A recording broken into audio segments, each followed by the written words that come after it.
Good evening, everybody. How are we doing? Crappy weather out, but it kind of sets the mood for this, I guess. So I'm going to actually, oh, we got a few more people. Come on in. Then I might shut the door so we just don't get distracted. Hi. Yeah, perfect. Thank you. So I'm going to start. I'm going to give you a little background about myself, kind of how I got into this. Quick little summary of the books. And then I have a bunch of stuff I brought for show and tell. I like to make things very hands-on. I also encourage questions. I love questions. I can talk about this, and I know the library, I think, closes at 8, so they're going to be probably dragging me out of here because I can talk on this all night. So I'll wander off into different tangents and stuff, so I'd rather you guys ask questions because I know there's going to be a million questions, and I'd rather answer those and just keep wandering off into my own world. So with that being said, let me give you a little background. I got into this a long time ago. I'm going to date myself. I was going in college. My first job was actually working in the town library. I love libraries. It's kind of always been a thing. And I don't know whether it was the best place to hide or not in the stacks was the true crime section, because it was kind of halfway there, halfway in the back, so it was a perfect vantage point to look so I could kind of goof off. I don't know if that was the reason, but whatever, I ended up there, and I ended up just starting to read a lot of the true crime books and got fascinated by it. And here it is 30 years later, I'm just as equally fascinated by it as I was then. So I was taking criminal justice. When I was taking criminal justice, it was the year 1994. Again, I'm going to date myself, but that was a big year for serial killers. I had always been fascinated by John Wayne Gacy, who was the serial killer who painted himself like a clown. It's the show out right now. Has anybody seen it, Devil in Disguise? It's actually really, really good. Blows away the Ed Gein one that was just out, Monster. That one's like so inaccurate with so much stuff on it. Anyway, Gacy's been the case that always fascinated me the most. I never got to write him. He was executed in May 10th, 1994, but I have letters that he wrote to different people. But that kind of started it. I was like, damn, I missed out on talking to Gacy, because I knew I'd be working in the field at some point, but obviously I had wanted to talk to him. And then the fall came around, and when the fall came around in November, Jeffrey Dahmer was murdered in prison. So now I started panicking. I'm like, I'm running out of serial killers here. What am I going to do? So in December of 1994, I wrote my first serial killer, and it was Arthur Shawcross. He was in upstate New York, Rochester, New York, and he answered me. So my first time talking to a serial killer was December of 1994. So it's over 30 years now. I've been talking to famous murderers around the world. It had started out with serial killers. That was kind of my main focus, but then I'd been doing it for so long, I kind of running out of them. So I started talking to mass murderers, spree killers, even some athletes that have ended up in prison. I'm going to give you the little quick background. Again, I'm going to get off on different tangents because I want people to know what we're talking about too. So obviously a lot of people have heard the term serial killer. That was first started being used in the 70s, and it was Robert Ressler. How many people have seen the show Mindhunter? Yeah. I know. I met both of the guys. It's based on, it's John Douglas's life story, but the older gentleman in it is based on Robert Ressler, and he's the one that coined the term serial killer. You'll have some debate with that. There's some people that say it was actually coined by a guy in Europe first, but at any rate, he was the first to bring it to the United States or use it in the United States. Before that, they used to call them stranger murders, which made a lot of sense, and that's why serial killing is usually so successful, because you're killing a stranger. Most murders get solved quickly because it's people that know each other. A serial murder, obviously, that's why it's more successful, because you're killing a stranger. But in the 70s, Ressler came up with the idea, it's really a series of murders, similar murders, so let's call it a serial killer, and that's how they came up with the term. So the FBI defines serial killing as 3 or more, usually in multiple locations. once or twice it's been in the same location, but it's like 98% of the time it's in multiple locations. And the key word is with a cooling off period, meaning you go back to a normal life. You can be married, have a job, you do whatever you do, you go back to a normal life. Now you get to mass killings. Mass killings are defined as 3 or more in one location with no cooling off period. The third one is the one a lot of people are not familiar with, is a spree killer. And a lot of times spree killers get mislabeled. Spree killing, what separates that from mass killing is spree killing is killing 3 or more in multiple locations with no cooling off period. So a lot of times you'll see, for instance, you have the Newtown killings in Connecticut, the school shooting.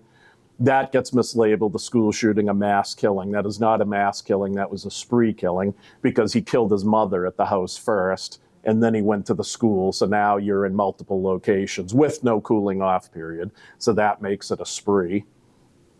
A lot of times mass and spree will end in suicide or a shootout with the police and they'll get murdered. An interesting thing about that, those are the 3 major categories. Ted Bundy, who everyone's familiar with, is unique in the annals of crime because he's one of the most famous, probably one of the only few that actually hit the holy trifecta. Ted Bundy is known as a serial killer. That's his claim to fame. But he had escaped jail twice in Colorado, and then he went on the run, went to Michigan, and then came down to Florida. So what people don't realize, now at that point, he has morphed into a spree killer. There's no cooling off period. He's not going back to law school, dating his girlfriend. He's on the run. At this point now, he's on America's 10 Most Wanted list. People are looking for him. So now he's a spree killer. He's no longer a serial killer. And then what makes it even more unique is while he was in Florida right before getting caught, he committed the Chi Omega sorority massacre in Florida. And he killed, I can't remember how many, 3, 4, 5 women in the sorority house. So now that's a mass event. So he hits the holy trifecta, serial, spree, and mass killings. That's very rare. So that's why Ted Bundy kind of holds a sacred place, I guess, in the annals of multiple murderers. And I'll give you a quick little trivia for that, too. Anybody know where Ted Bundy was born? Where? Washington. Nobody? Vermont. Shut up. He was from Pennsylvania. The mother was from Pennsylvania. And the whole theory is, a lot of people subscribe to it, was that his grandfather was actually his father. Yeah, because he grew up thinking his mother was his sister. And that's kind of what messed him up a lot. Because when she got pregnant, nobody knew who the father was. And they sent her from Pennsylvania up to Burlington, Vermont. He was born in a home for unwed mothers. And then no sooner than she came back to Pennsylvania, the family shipped her off to the West Coast, to California. He was born Theodore Cowell, and she went out to the West Coast and met a cook named Johnny Bundy, and little Theodore Cowell became Theodore Bundy. So it was a lot of people don't know that, but he was born in Vermont. I'll never forget, years ago, I did a trip up to Vermont. It was in Burlington. I was staying somewhere, and someone had signed the guest book, Ted Bundy. It was like 30 years ago. I always thought that. I was like, oh my God, somebody knows. So that's how I got into it. For years, I had always wanted to write books.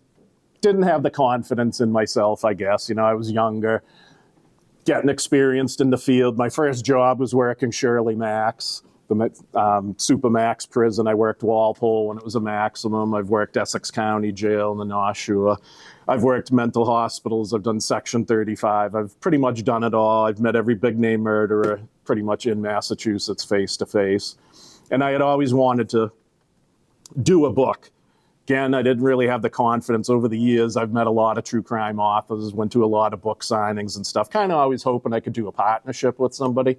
For one reason or another, it kind of all fell through. So a few years ago, it was right before COVID, 2019. Well, I probably started it in 2017. I got to the point now, I'm in my 40s, and I'm like, all right, I'm going to be dead soon. I got to get a book done. So I have a morbid sense of humor. So I started it. I'm like, we'll see. If it sucks, it sucks. But I'm going to do this because no one else is going to help me. So I started. It took me 2 years, and I got my first book out in 2019, The Long Dark Walk. So this book is half autobiography and half research. So I basically start out saying how I was working in the library. I kind of give you the background, how I got into it. And then I kind of go chronologically who I started talking to. Most of the time it's through letters. Like I'll mention some of the people I talked to in my jobs, the prisons and stuff, but I can't really discuss what we talked about because that's work-related psychology, and I'd be breaking all kinds of HIPAA laws if I said that. So I kind of just, talking maybe I'll tell you guys personally, but I can't put it down where somebody can read it and sue me down the line. So I do that with this book. It's, again, autobiography research. What I wanted to do, too, I'm like, I did 10 background factors in it, to the best of my knowledge, because obviously not everybody's honest with me, and not everybody can I find the information for. So to the best of my knowledge, I did 10 background factors to prove, because at this point now I'm writing, I call them single event homicides. A lot of famous murderers killed one person. So I wanted to prove that multiple murderers are even more damaged than a single event homicide. Because we know somebody that commits murder, obviously there's some issues going on. Occasionally it could be a self-defense thing, but a lot of times there's issues going on. So I wanted to prove the multiple murderers had more issues. So I did the 10 background factors: physical abuse, sexual abuse, substance abuse, mental health issues, family issues, and on and on. I can't think of all 10 offhand. But when I did it, I did the percentages, how all the people I've talked to, how many fit in each category. Got to the end, then I pulled out all the single event homicides, and the percentages went up in every single one. So it did back up my theory that multiple murderers are even more damaged than a single event homicide. People will ask, is there something that will show, can we tell who a murderer is going to be? You can't, unfortunately, and that's what I say in this. I'm like, great conclusion, make myself look smart, but still, it's not going to really help things. But what I do say is, the thing is, we all know people, there might be people in this room, you've gone through some type of traumas, physical abuse, sexual abuse, survived a substance abuse issue, whatever it is. And a lot of times people can hide things from people. You might be with somebody 20 years and never knew they had a substance abuse issue, never knew they were sexually abused as a kid. Some people can hide that from you. The thing is, one or two things you might be able to hide is people hide a substance abuse issue from people for 30 years. But if you look at these categories, you'll see that these multiple murderers are in multiple of these categories. So now, to me, if you're in 4, 5, 6 of these categories, you can't hide that from people. People are going to look at you and know there's something going on. There's some type of damage there. You can't hide that. So that's the point I make. It's like, you're in that many, you can't hide it no more. You can hide maybe 1 or 2. You're not going to be able to hide 5, 6, 7 of these issues. People are going to be able to look at you and know something's wrong somewhere. So that's what I come to the conclusion. People need to be more observant. And you know that. It's like you'll read some of these cases. It's so obvious. Jeffrey Dahmer is picking up roadkill the side of the road and bringing it home. It's like somebody should have been like, okay. I think little Jeffrey needs to talk to somebody. Something's not right here. So, I mean, those are the clear signs with that. So that was my first book. I'm just about done with a sequel to it. So again, I don't spend a lot of time on everybody because there's literally like 200 people I'm probably talking about in this book. So I'm doing a sequel to it, which I'm like 20 pages away from finishing. It's called Still Walking in the Dark. And I have like 60 new killers that I've talked to since this one came out. So, and this one will be completely different because I'm going to do one chapter on each person, and it's going to be specifically our interactions, whether it's phone, email, in person, whatever it is. So it'll be kind of a more personal story. I kind of like how it's going. I kind of like it more than the first one, but still buy the first one. My second book is completely different.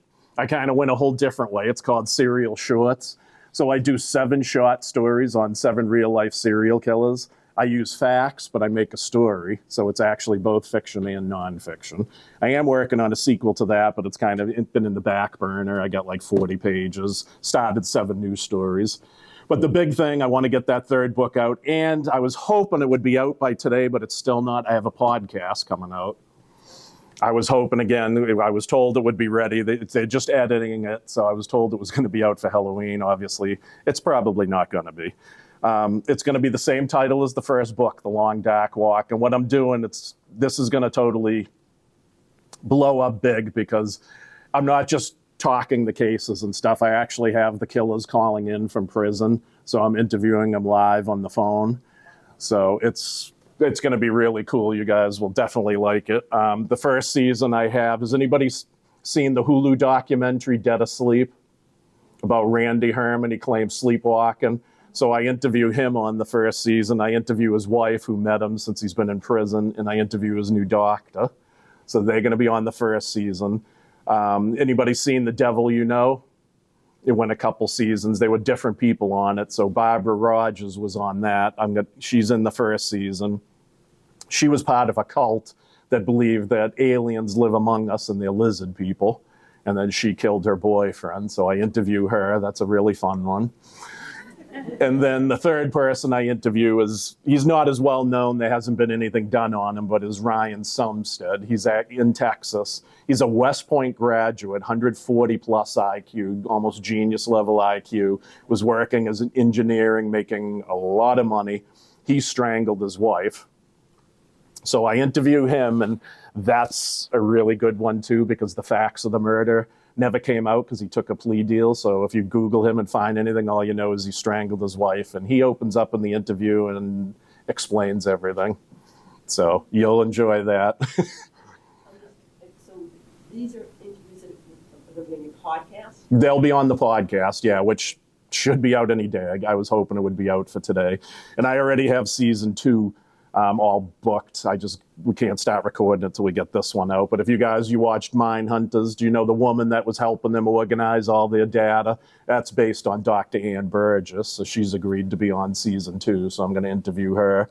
I'm going to interview Alejandro Henriquez, a serial killer from New York. He's probably going to take up 2 episodes. That's what I'm planning. And then I'm going to interview Amber Kim, used to be Brian Kim.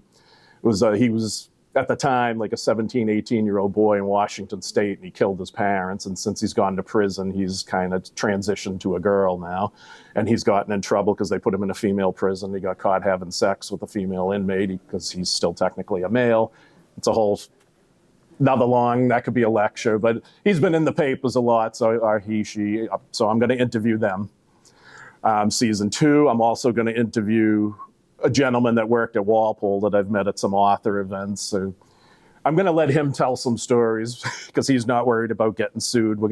I want to talk about the Boston Strangler because I don't know how familiar you guys are with the case. There's a new documentary that just came out, and I can't watch it because I don't have oxygen anymore. Did you see it?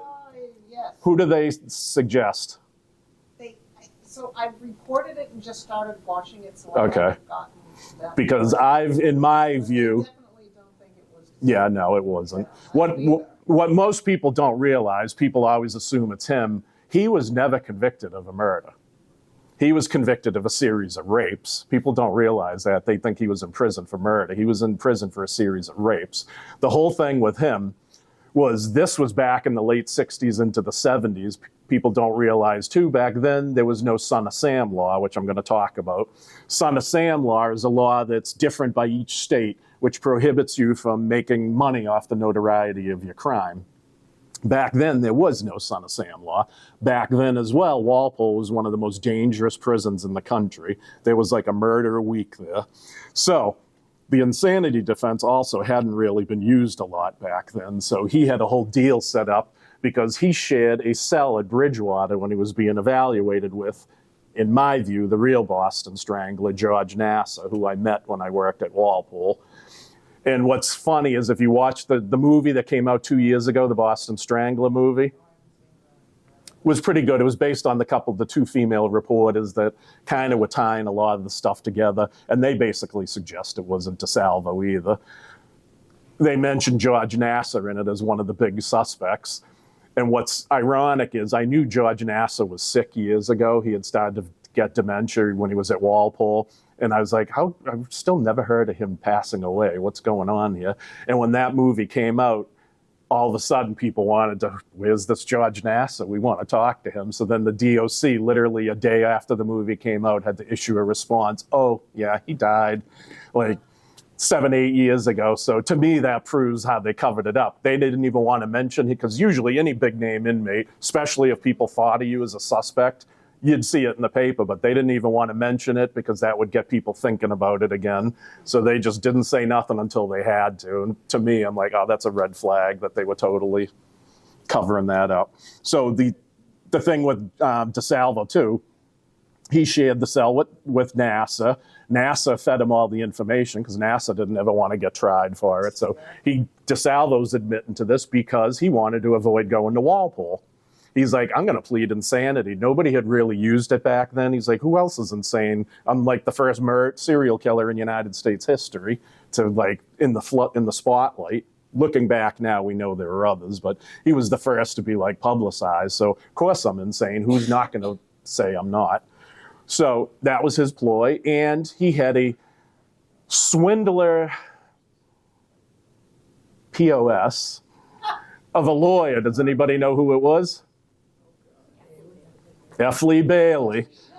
So F. Lee Bailey jumped on the bandwagon, and they had a deal all set up for the movie rights and the book rights. So that's why he's like, I'll admit to this. I'm going to go to the cushy psych hospital instead of Walpole, and I'm going to make some money, give some money to my family, and I'm going to live cushy in the psych ward. Things didn't happen that way. He ended up in Walpole. He was going to be at Bridgewater. Like, how did he definitively know? Because he's going to say he was admitting to the murders, and I'm crazy. I killed 13 women. He was assuming. Yeah, because that had never been used as a defense, really. So people are going to be like, of course he's insane. Who the hell goes around killing 13 people? Jack the Ripper was like, before him, Jack the Ripper was probably the most publicized case like that. A big gamble.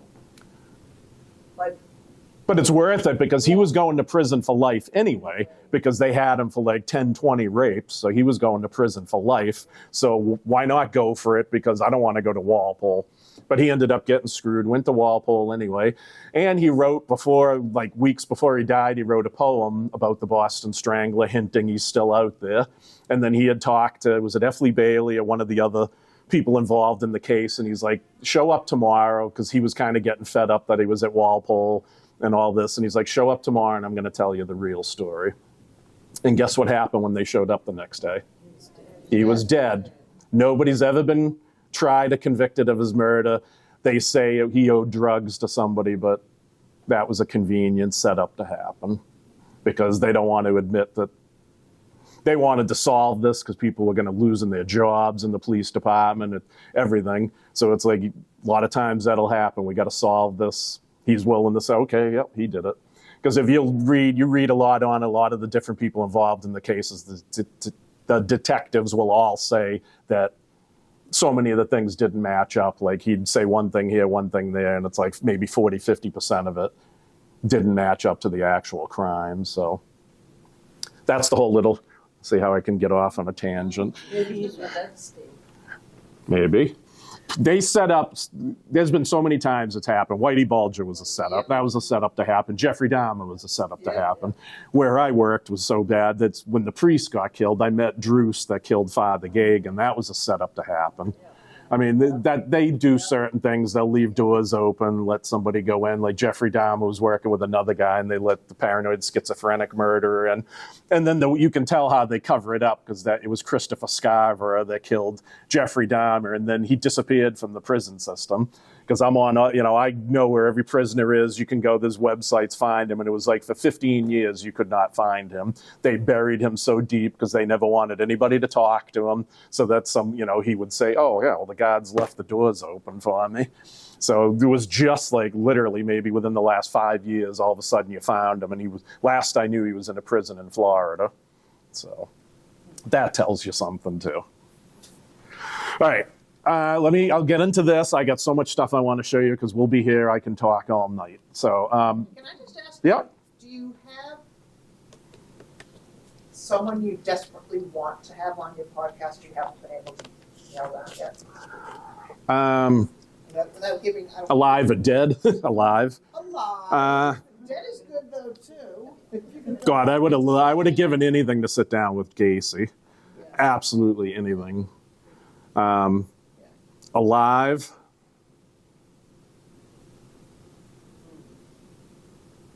Have you talked to David Berkowitz? He never answered me. He talked about me, though, with Arthur Shawcross. He likes to. He does, but he doesn't write people. He only likes to talk. Okay. He doesn't want anyone to, like write him and then maybe Okay. I get a plan and get something out of him he didn't choreograph ahead of time. He's a fake. I believe he didn't act alone, too. I believe there was I definitely agree with you on that. more people involved. But I wrote him. He was in the same prison Arthur Shawcross was in the day. So I talked to Arthur, and he's like, yeah, David got your letter. We were talking about you at lunch today. And he's like, he's not going to write you, unfortunately. I'm like, all right, well, so I tell him I said thanks anyway. And what about, is it Huerman? Is that, am I right? Rex Hewman, I definitely would want to talk to him, but it's too soon because No, you can't, when there's legal stuff going, he's not going to talk to anybody. Maybe a woman, if a woman might write him, which I'll get to. That's a good story I'm going to have in a bit. So let me give you a quick little background on, due to the whole Son of Sam law, you have things called murderabilia. That's what they're trying to stop with the Son of Sam law, because people are trying to profit off the notoriety of their crime. I brought some murderabilia stuff to show you guys. Murderabilia can be anything, like I brought a comic book, an action figure, and a trading card to show you guys, but they can be like really, and technically the artwork counts as murderabilia, but there's certain websites, and on my second season, I'm going to have one of the big murderabilia dealers on, probably the biggest one in the world. And we're going to talk about that stuff. And there's like some strange things, like I've seen fingernail clippings, pubic hairs for guys, for women, like their used panties being sold all online. It's like there's a market for these things. As crazy as some of them sound, I don't understand some of it, but people do it. So I'm going to show you the normal things. So-called normal. Yeah. So this is a comic book. This is a Jeffrey Dahmer comic book. So there's a whole series. It's called Psycho Killers does this one. It says mature right on it. Who creates? It's a company, Psycho Killers. They did multiple. They did like 2 versions of them, and then they did all spin-offs. They probably all together have like close to 50 different comics. Depending on the person, the Gacy is the most expensive one. You can't get that for under $500 now. You're still selling them. So it's content, what's in it? I'll skip through here. It's a biography, basically. Are there pictures or depict things that are somebody's artwork? You know, like you open a comic book and all these little boxes. Yeah, it's drawings. It's like artwork, yeah. But it's like his biography. People do a biography. So is that interpreted as being profit being derived by the perpetrator, or is that secondary? When it comes to this, it's more secondary because he's not getting anything from this. They're doing it just like I can mention them. Yeah. The things where they would get in trouble is like the artwork. If they sell that to me, that's where they're getting in trouble, because I'm only buying it because it's Jeffrey Dahmer that drew it. They just let you, like, for the podcast and everything, like Walpole just like let you talk to, like they could just call. That's their right, as long as they're not on any disciplinary infractions. They can call anybody they want. They're going to listen in on it. Oh. They'll find your number. Oh, trust me. Trust me. When I worked, I had one of Whitey Bulger's guys. He used to just love to bust balls. When I was at Shirley Mack's, they're nowhere. They're on the other side of the complex. There's no windows. They can't see the parking lot at all. But yet one day I came in, he's like, "Oh, John, that's a nice new car you got." He's like, "It's a blow," you know. I'm like, did it on purpose. He got somebody to find out for him. And then they do that to scare you. Like, I can find out anything. Yeah. So this is an action figure. This is a Richard Ramirez action figure who was the Night Stalker. On the back, it's got like a little story, little bio. So this company that does these is called Straight to Hell. It looks like he can hold something. Does it come with accessories?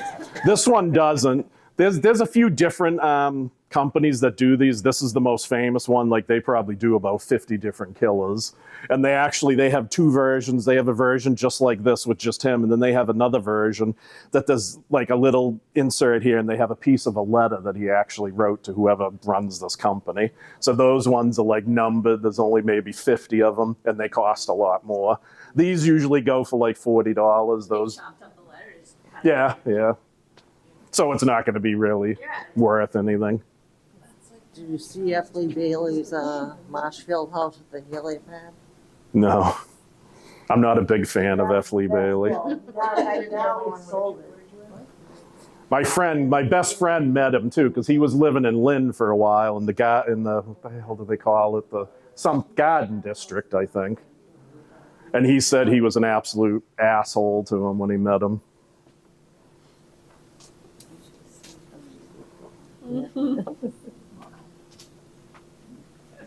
That proves there is a collector market for. Oh, without a doubt. Then the last of the collectible things I brought. There's a series of bobbleheads.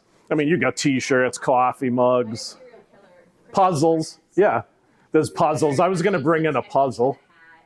Yeah, magnets. There's all kinds. I tried to bring in the most, comic books, action figures, and then trading cards. This was like the first thing to like really come out years back. Like the original sets go for like $500-600 now. This is a Ted Bundy one, and then it's got like all his bio and stats on the back, just like a baseball card. Oh, wow.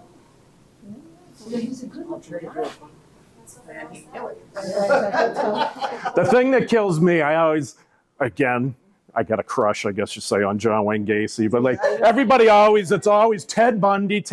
I'm like, it's easy to be charming when you're handsome. I go, Gacy's a short, fat guy. I'm like, to me, he's more charming. Yeah, he had to work at it. He got the picture with the president's wife. Like, they didn't even do a background on him because he knew how to talk and manipulate. If they did a background, he had been arrested and done prison time for sodomy. But like they thought he talked his way out, and they're like, no background, go ahead, here's the president's wife.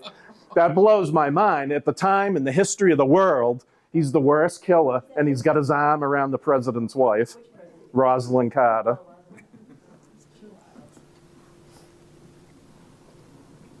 Wow. That's incredible.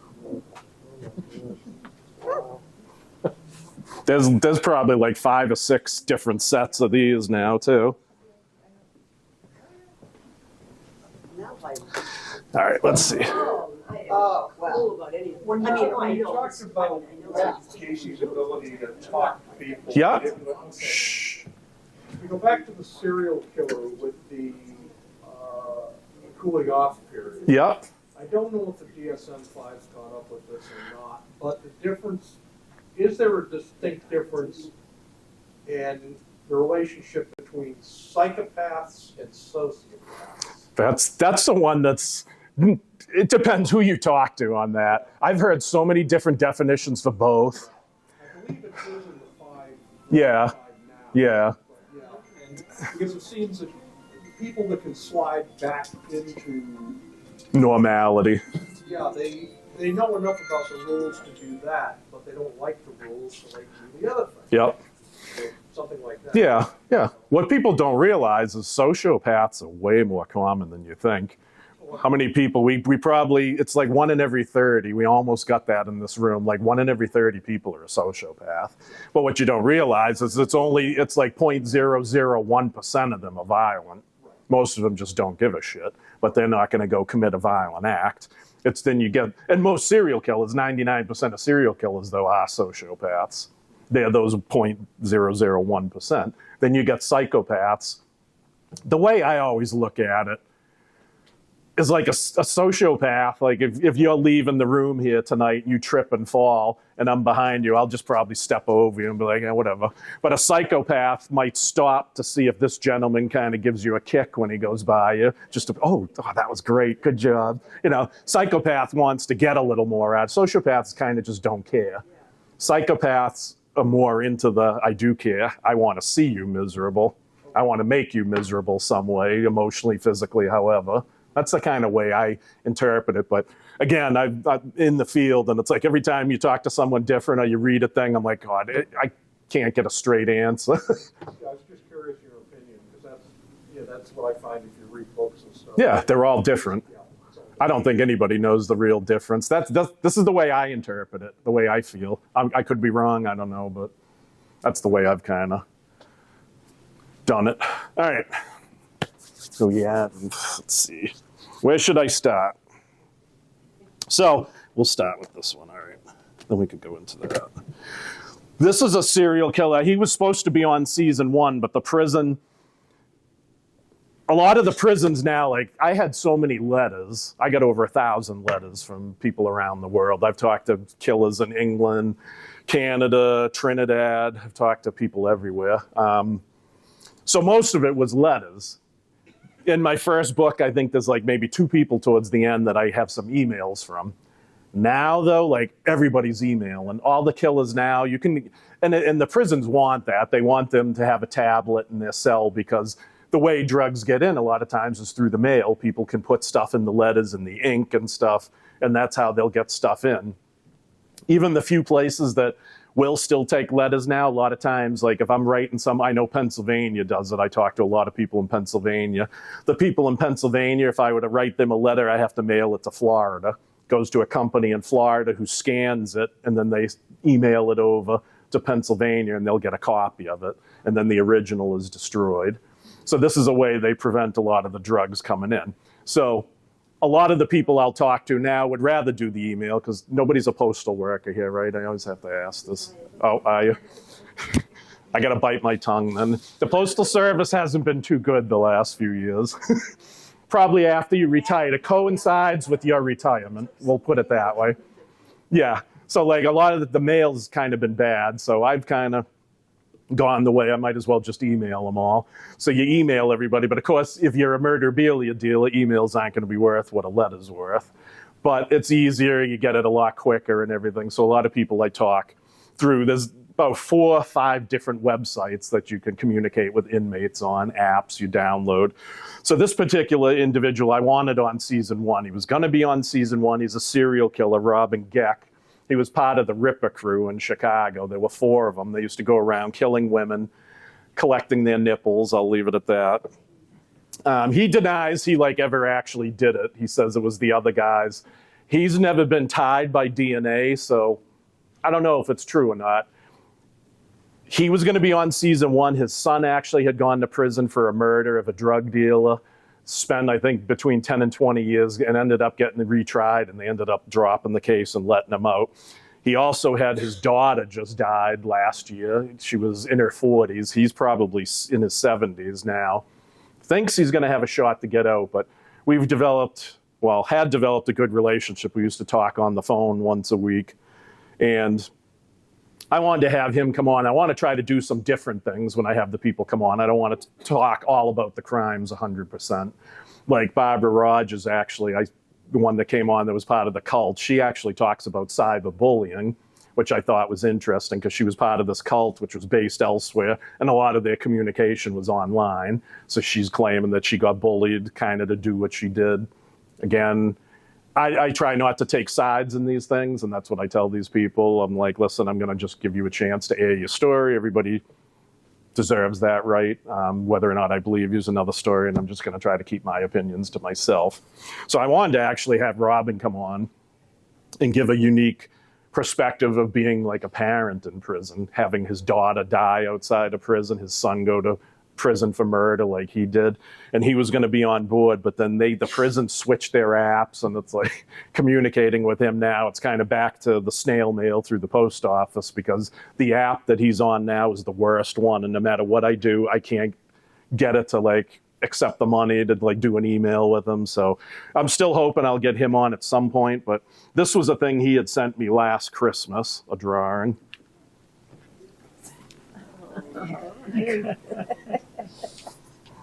Wow, but that's really good. He's one of the better ones when it comes to artwork. Wow, that is really good. Why is the hand? That's just a sleeve, I guess, rolled up. Or it could be a noose.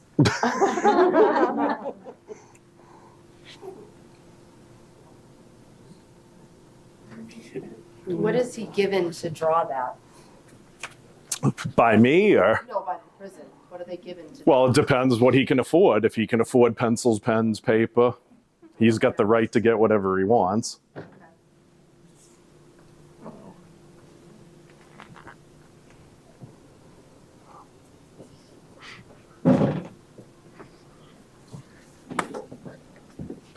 Then I'm going to show you, this is the same individual. So this was last year. This is way back. And I actually mentioned him in the first book because I have a letter that he wrote to someone else, a woman. So I kind of insinuated what was going on in the letter in the book.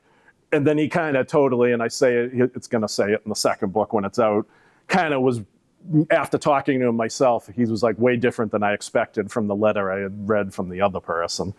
But he sent me this early on when we first started talking. There's different forms of art from guys in prison. So if you go on these murderabilia websites to look for the different artwork, one of the most common things you'll see is this. It's a sketch of the hand. It's really cheesy. It's just someone puts their hand down and they trace their hand. Why is this so highly collectible? Fingerprints, so you can tell that it's Something even more. This is the hand that did it. So this is his hand tracing. This is supposedly the hand of somebody that killed, they say, up to 20 people. It's not about the size. And he wrote friends always. Oh, that's delightful. That's thoughtful. It's gonna be even harder with AI, huh? To tell who's doing the. Oh, you mean original versus Yeah. fakes? Yeah.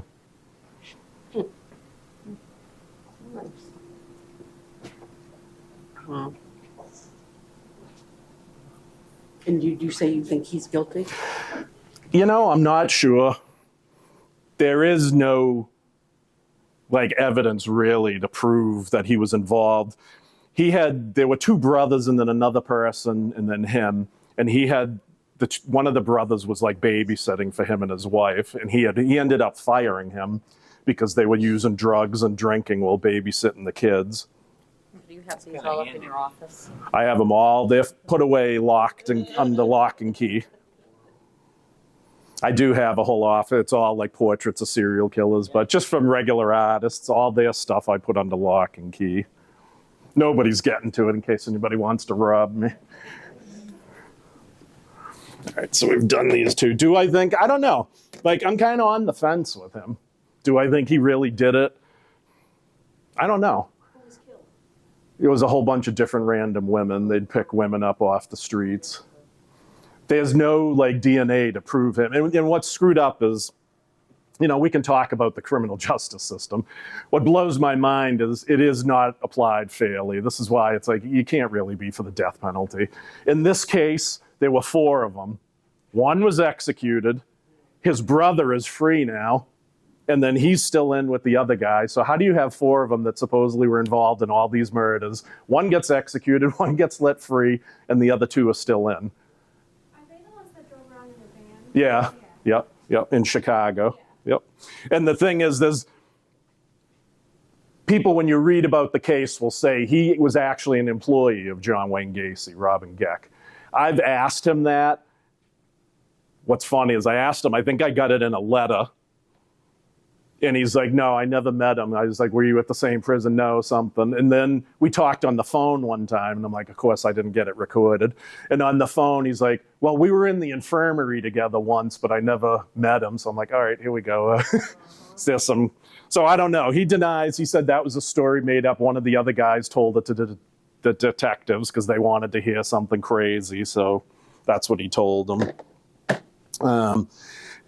This, I'm going to show you this. We'll jump into this now. This is another form of artwork. So you have the hand tracing. The other big thing is, again, a lot of these guys don't have money, and women don't have money for this stuff. I've never paid for any of these pieces of artwork, by the way. The only thing I ever paid for once is a belt I have by this individual because I needed a belt. So that's my rationale for doing it. But like all these other things were given to me. I have given maybe like $5 here and there to people just to help out in the day with, paper for writing, pencils, stamps, and envelopes. So for those individuals who don't have a lot of money, like drawing paper and stuff like that, a common form is they actually draw right on the envelopes. So I'm going to show you a whole bunch of examples of these.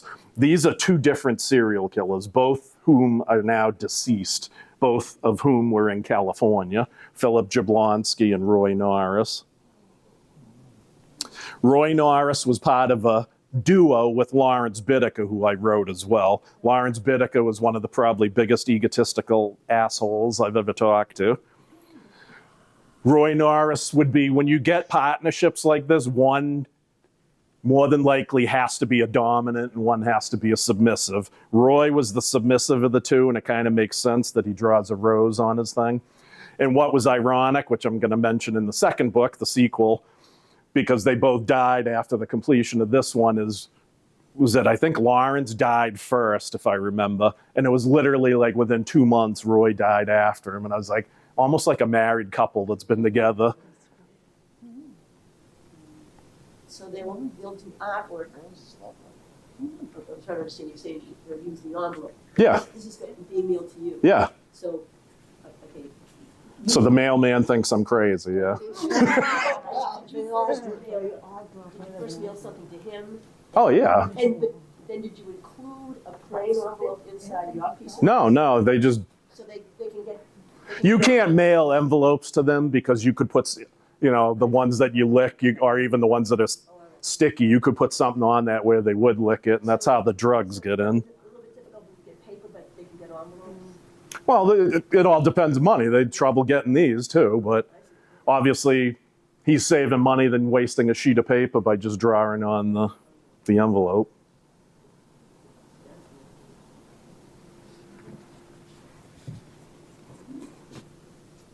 I could be a little freaked out if I had my name there on the address. So this is a P.O. box. I started using my regular address, went to a P.O. box. Now I'm back to my regular address. I don't really care anymore. I'm not really worried. Huh? How many guns do you have? None. I'm not really worried. Most of them aren't getting out, and I don't think they would. There's a few people I've talked to, murderers, that have gotten out. And actually, Robin really thinks he's getting out, and he keeps the last few emails I had gotten, or phone calls, he wants to come visit me. Because I'm in Salem, so he's like, I'd love to come to Salem, and you give me, I'm like, sure. There is something to be said about that, though, like Theater of Silence of the Lambs. Yeah. And then, like, Judy Foster, like, he wouldn't come after me. Yeah, yeah. And there really is. Well, the thing is, they're not, you can say they're evil, but they're not 100% evil. I'm considered like a friend to them. Do they care if I die? Maybe not, but I've entertained them at the very least, so they would kind of, I'm not going to kill him. He's at least been entertainment for me for a bit. So this is another envelope art one. This one is one of my favorite pieces. It's like so unique, and I actually just started talking to her again. It had been probably 20 years since I talked to her. She's actually in the news if you Google her because they just set her execution date. This is Krista Pike. It was in Tennessee. She was 18 at the time, youngest girl ever sentenced to death. She thought another girl was hitting on her boyfriend, so tricked her out into the woods and caved her skull in with a rock and used part of her skull to make a necklace. Since she's been in prison, she ended up in a lesbian affair with Natasha Cornett, who I also wrote. She was part of a vampire satanic cult that killed the whole family. And then while the two of them were together, they got tried for attempted murder of another female inmate. They tied a bag around her head and were trying to kill her, but the girl was saved. And then they also had an escape attempt as well. So she's not really been a role model inmate. But this is, again, one of the most favorite pieces I own. I don't know how she did it, but it's her footprint in paint. Wow. Wow. Interesting. Wow. That is fabulous. So you can Google her, and she's literally very recent, the last month or two. They set her date, I think, is next September to be executed. Baby's on birth certificate.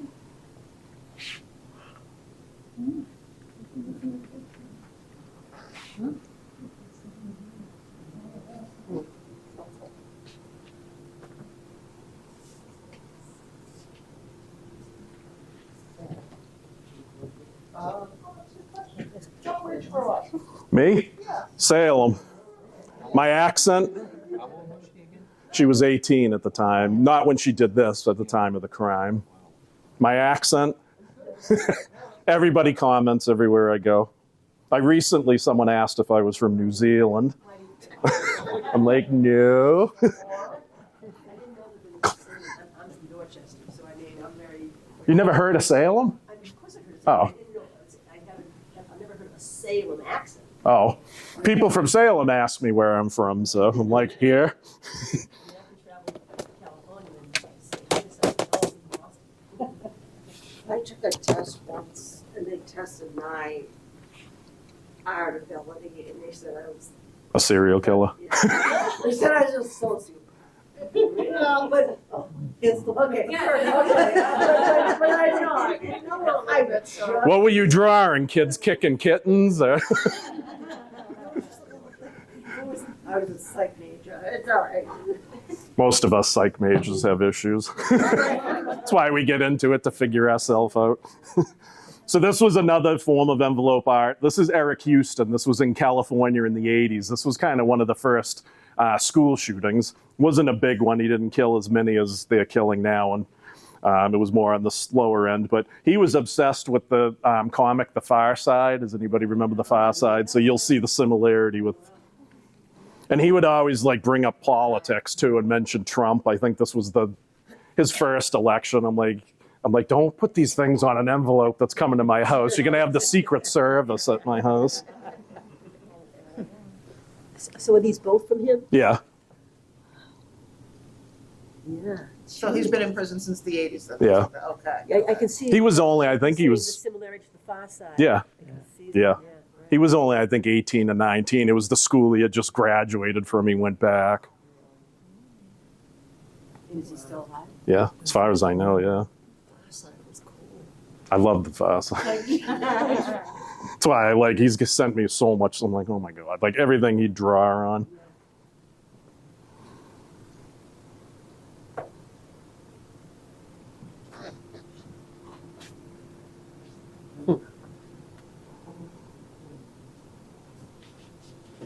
Good job. It's got great handwriting. Yeah, that looks like the fast. Yeah, it does. A lot of his stuff really does. He had told me, I think he had all the books but one. I don't know how many, I can't remember how many there were, but he's like, I only need like volume 19 or something.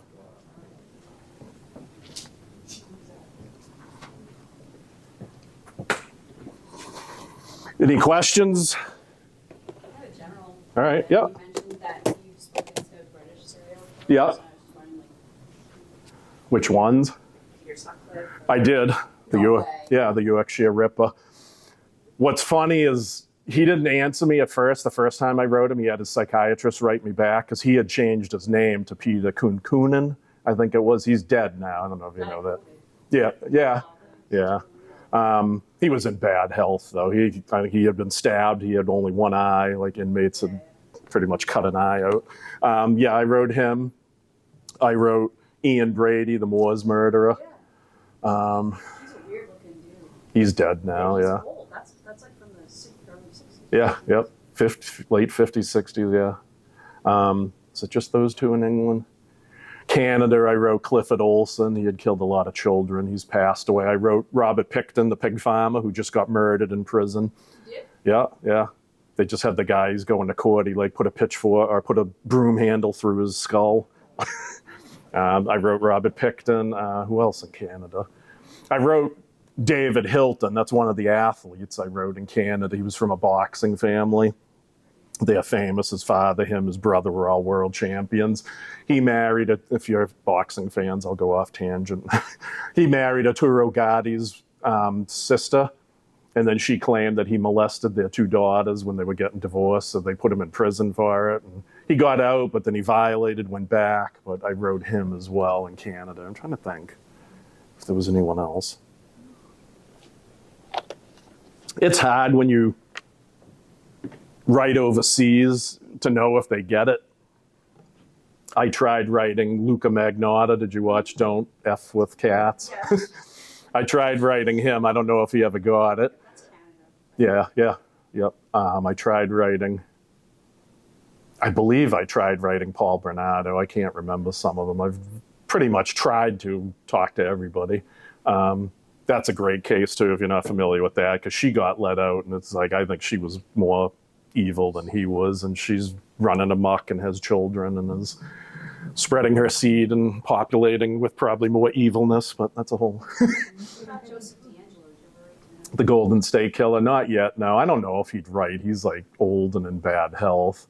And then he... I think he fakes it, though. Yeah, they had the picture of him in his cell standing up or something on the mattress. I don't know. I haven't seen any letters of his online. That's a lot of times how I'll judge. I'll go on a lot of these murderabilia sites, so I'll see if there's a lot of letters from somebody, then I know, okay, well, chances are they answer. If I go on all like 10 different ones and there's no letters from somebody, I'm like, all right, they're probably not going to answer. That's why I'll know a lot of times when people will show something, oh, I got a letter. I'm like, yeah, no, you don't. That's a fake. Because I go, that person never writes anybody. I've tried. Actually, you want to know who I would love to talk to the most? Now, who would ask that? Was that you? You? Edmund Kemper. Oh my gosh. That would be the one I'd probably like to talk to the most that's still alive. I've tried writing him like 5-6 times. Another fun. He's the one, he was like 6'9". He had killed his grandparents when he was 15. He wanted to kill his grandmother, and then he's like, oh, now I got to kill granddad because he came home or whatever.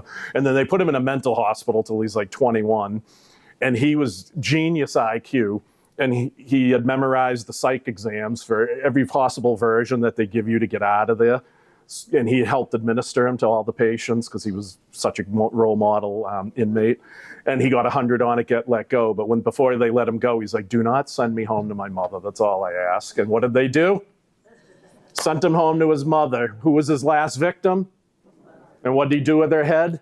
Don't say. Used it as a dartboard. We'll leave it at that. So he would be the one I'd most want to talk to. He's supposedly in really bad health, though. He's in a wheelchair.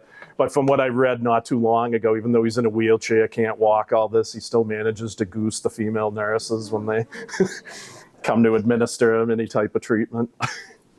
So do you think there's such a thing as bad seed? Nature versus nurture, the whole argument. Listen, I think it's a perfect storm for everybody.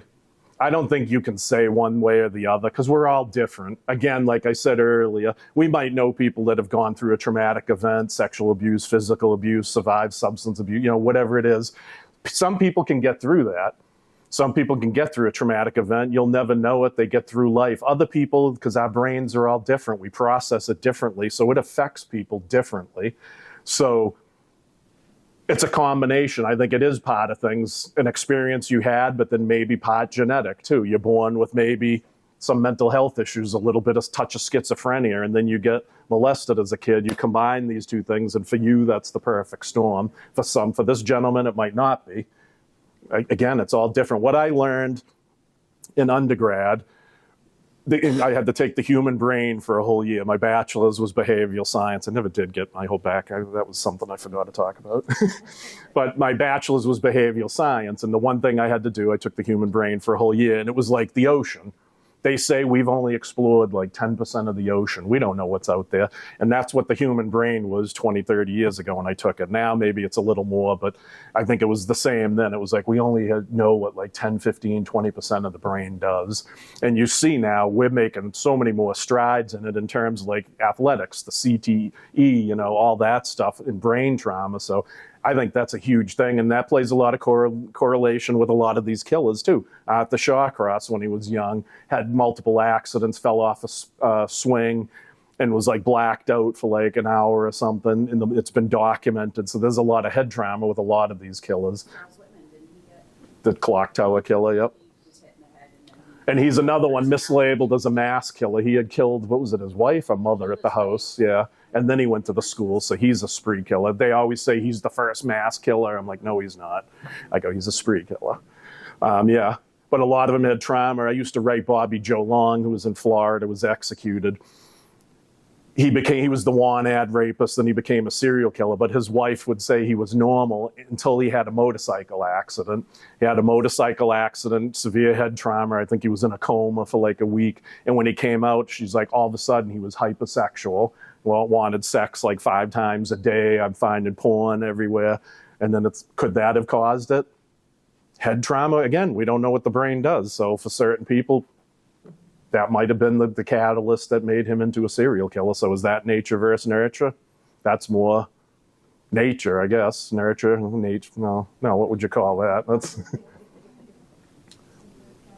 yeah, third category. We talk about testosterone as much anymore. Like when I was in undergrad, they all said, you know, we pulled these, we studied these. That was the famous thing back in, was it the 60s or whatever, the extra male chromosome. Yeah. Right, exactly. They had an extra, more Y. Yep.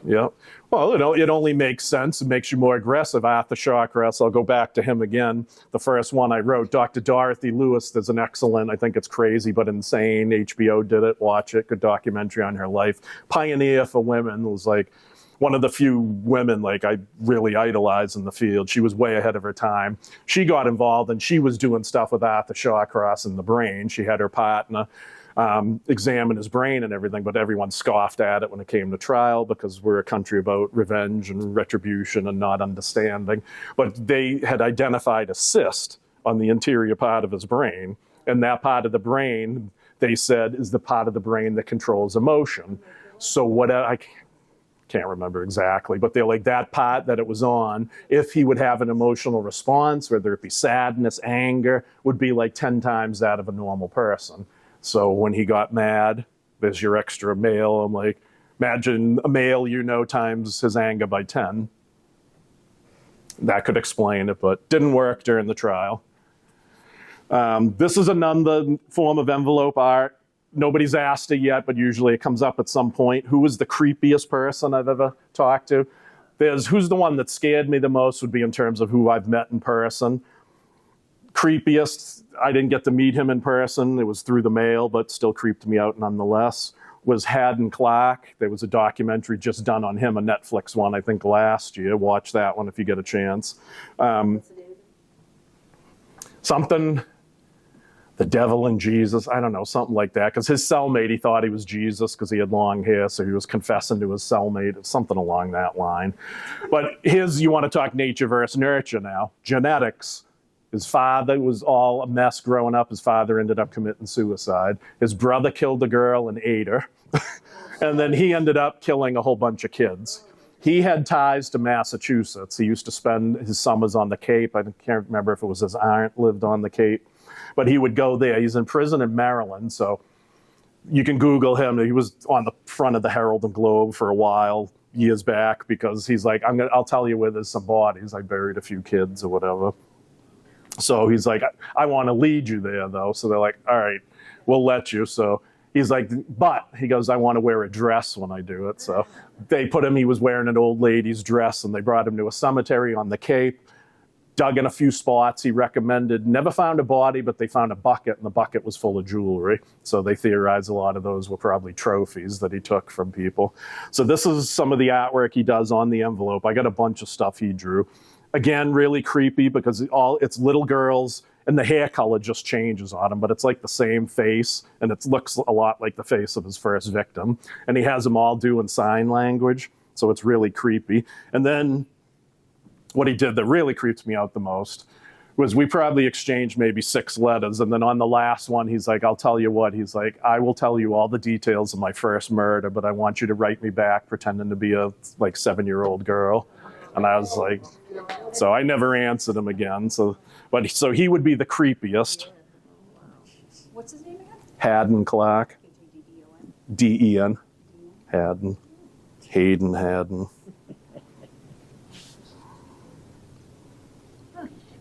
Interesting. In my book, I think I got a bunch of pictures of the stuff he drew. What is, I mean, I see her hand, what is the sign? She's doing sign language. Oh, I see, it's like another hand. Like a double hand. Unfortunately, I don't know sign. I keep meaning to look, like I never have time to all the things I want to do. Google Yeah. Sting. He's not a bad artist, drawer. But here's the thing, everyone's like, oh, they're really good drawing. I'm like, I always used to joke with my best friend. I'm like, God, I just want to go to prison so I can have time to do this. I got like a stack of 50 books to read. I'm like, I don't have time to read these. I then go to prison, I can learn to draw. I'm like, oh. Yep. Yeah, get a free degree. My God, I'd have like 10 degrees.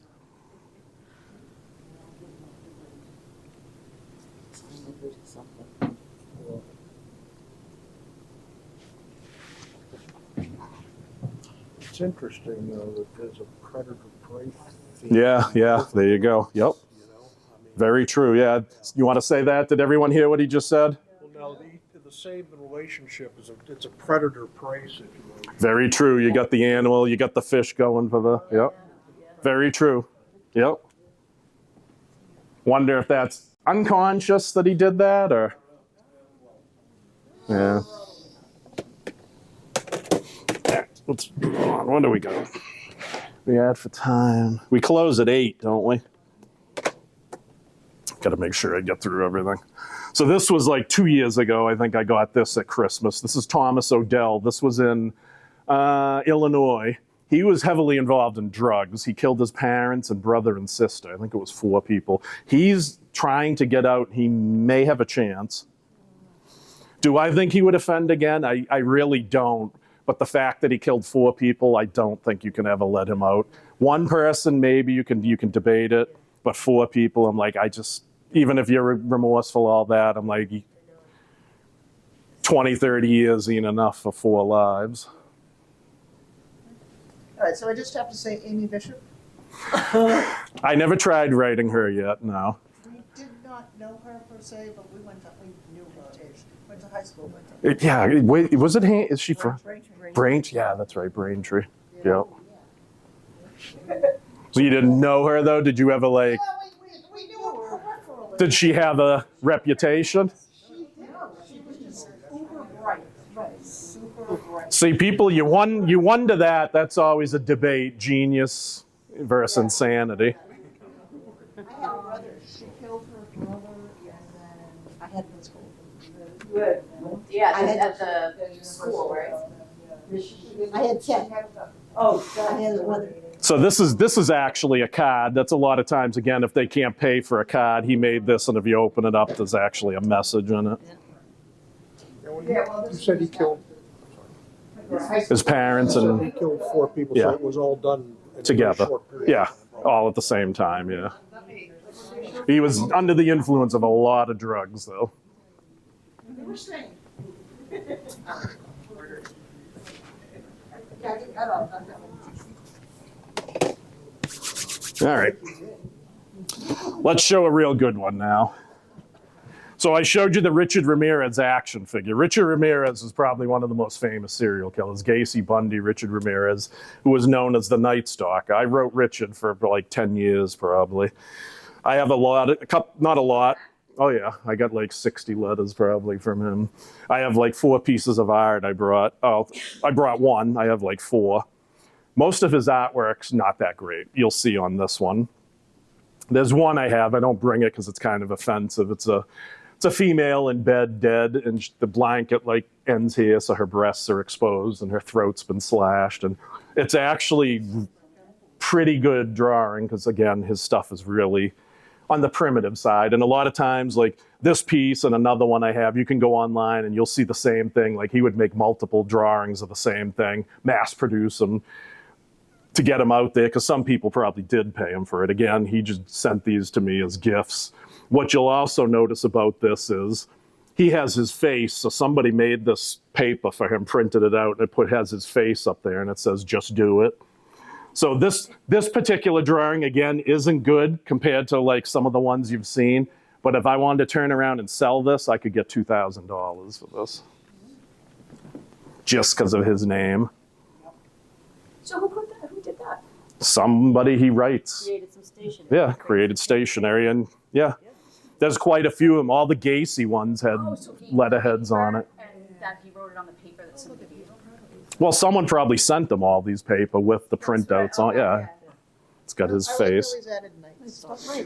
What's really unique, I took a handwriting analysis years back, and it's like this one doesn't show it off as much, but a lot of times the letters he would write me, he'd always sign like that as well. And the unique thing was his name would be smaller and the Night Stalker would be bigger. So here's where size matters. I'm like, because in his mind, psychologically, he's more important and he'd rather be known as the Night Stalker because Richard Ramirez was a nobody. His actual teeth look like that. Yeah, yeah. What's ironic about him, we're going to get into. I'm trying to save them all the bunch together. Crazy women. How many crazy women do we have in here? Any? We got one honest one. Richard Ramirez was called the Death Row Romeo. He had so many women that wanted him, wanted a piece of him, that on visiting days at San Quentin, they had to put 5, 6 extra officers on duty because so many women would show up and they would get into physical fights in the waiting room in line waiting for him. And he ended up years later marrying one of them.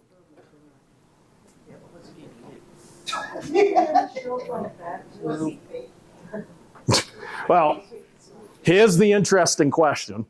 People are always like, why do women love these guys? You just said one part of it right there. Let me finish and then I'll...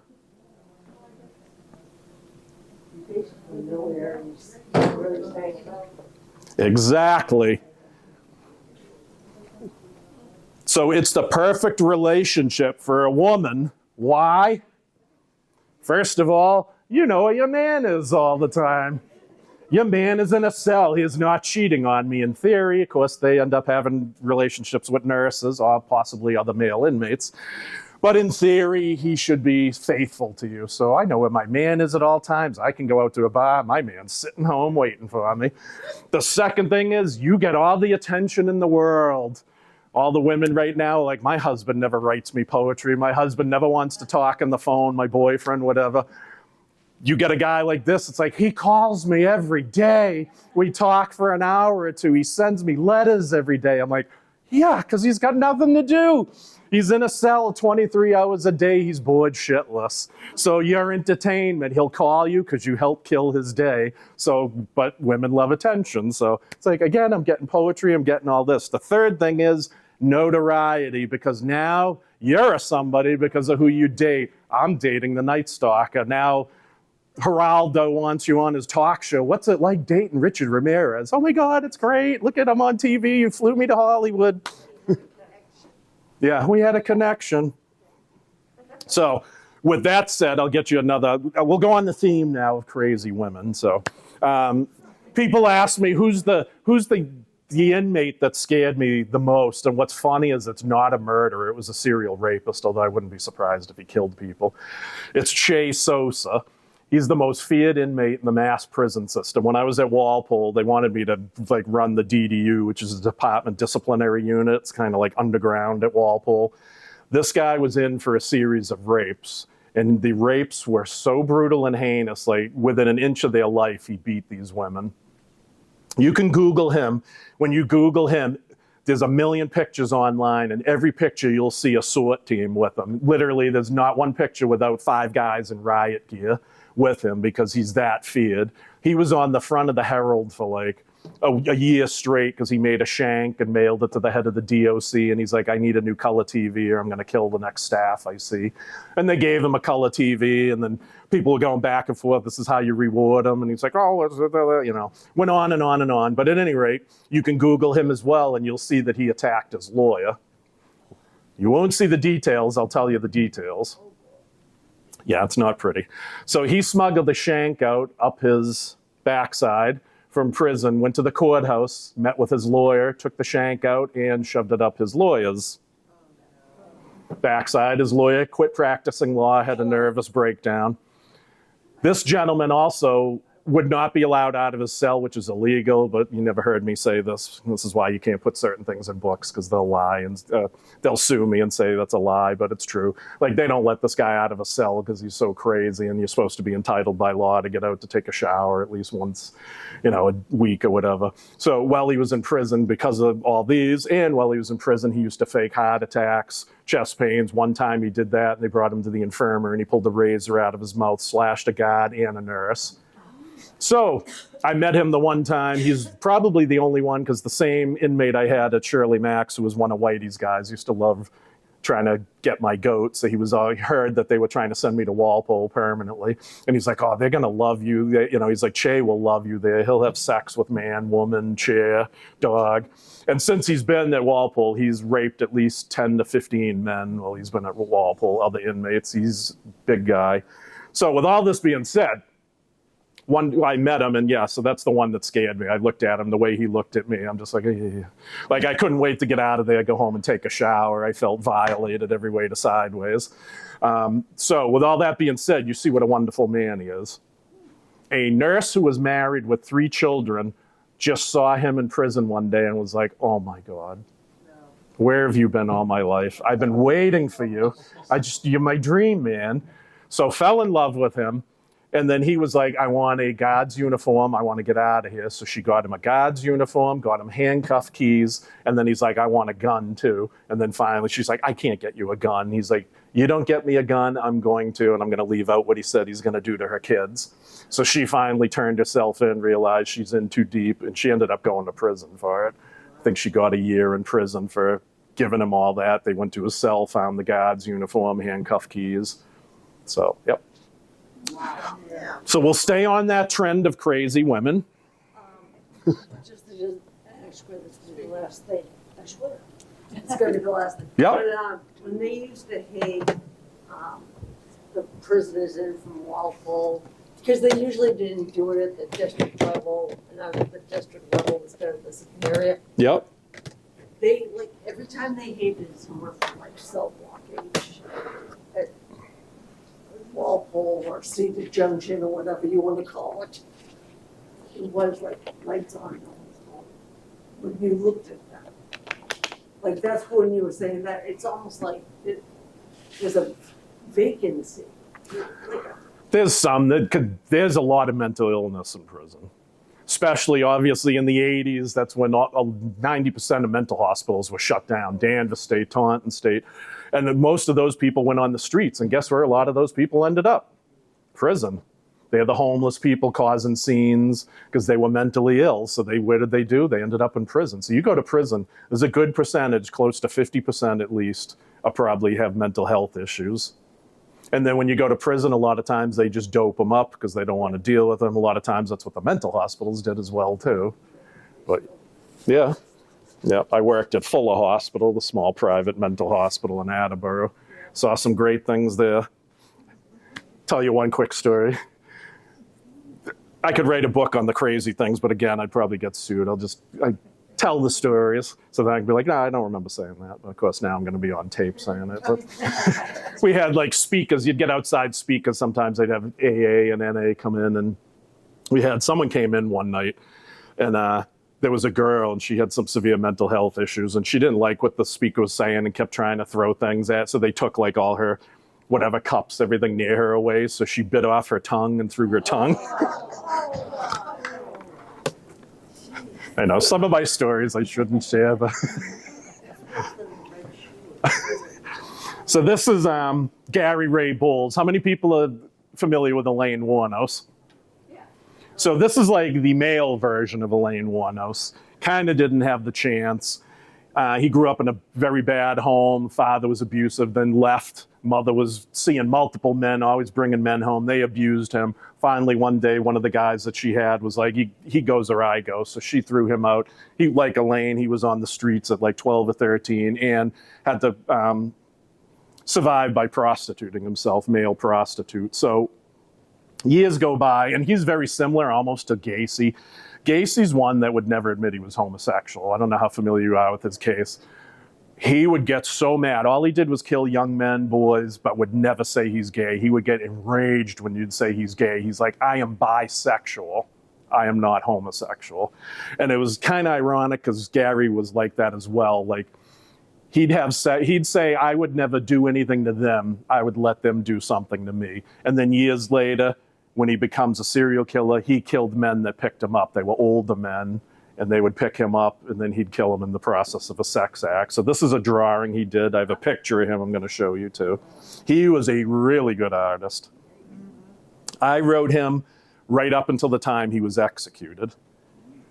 And I did get a little emotional at that. Like, he would not say goodbye to me. I can't remember. He kept making a joke, and he was like, yeah. He goes, it's not going to happen. He's like, if it does, you can like buy me some, magazine subscription next month, So he would never admit it was going to happen. I have a couple other pieces he drew. He's one of the best drawers, best pieces I have. I don't know how I feel about that. He drew me a beautiful Christmas card. I got 2 other pieces on another. Did you ever think of asking for a gift card? Because you give bad Christmas gifts. These are priceless. I'm like a kid in a candy shop. I open up something and see this. I'm like, oh my God. I'm like, I got to order another frame.